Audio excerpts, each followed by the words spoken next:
Imagine करो, plants ने Calvin cycle बना लिया है, CO2 भी अवेलेबल है, फिर भी प्रॉब्लम हो रही है।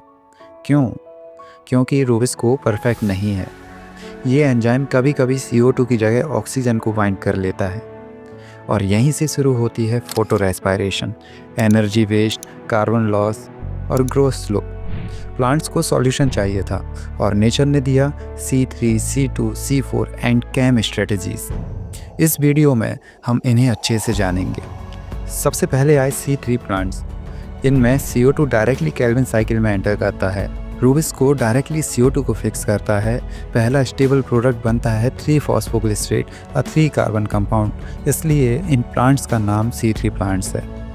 एग्जाम्पल है wheat, rice and most temperate plants. अब प्रॉब्लम कहाँ आती है?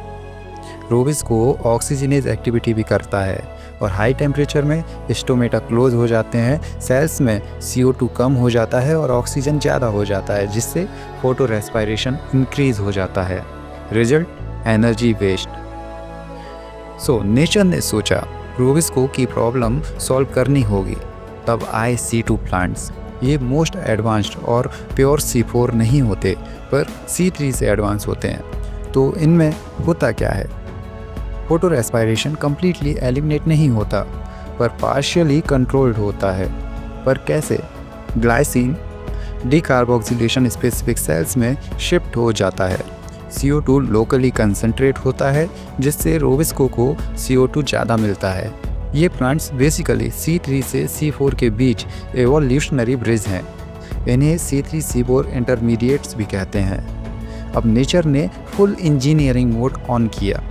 C4 प्लांट्स ने कहा रूबिस्को को डायरेक्टली CO2 नहीं देंगे। सो स्टेप फर्स्ट, CO2 पहले बाइंड होता है फॉस्फोइनोल पायरुवेट से with the help of PEP carboxylase. ये एंजाइम ऑक्सीजन से डिस्टर्ब नहीं होता और पहला प्रोडक्ट बनता है ऑक्सिलो एसीटेट और 4 कार्बन कंपाउंड, इसलिए इसका नाम है C4 प्लांट्स। फिर ये 4 carbon compound wonder sheath cells में ट्रांसपोर्ट होता है, वहाँ CO2 रिलीज़ होता है और केल्विन साइकिल सेफली चलती है। इसी को कहते हैं क्रेन्ज एनाटॉमी। इसके एडवांटेजेस हैं no photorespiration, efficient in high temperature, better water use efficiency.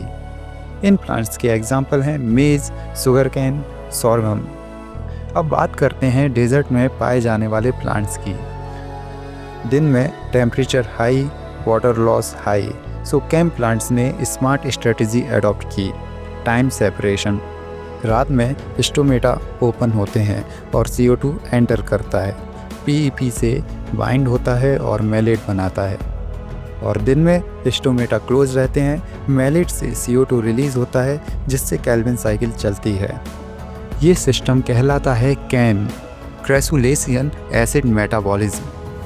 Example cactus, pineapple, aloe vera. अब फाइनल कंपैरिजन देखें तो C3 प्लांट्स में सेपरेशन कोई नहीं होता। फर्स्ट प्रोडक्ट 3-फॉस्फोग्लिसरेट बनता है और फोटो रेस्पायरेशन ज़्यादा होता है। C2 प्लांट्स में पार्शियल सेपरेशन होता है। First product two phosphoglycolate and photorespiration moderate होता है। C4 प्लांट्स में स्पेशल सेपरेशन होता है।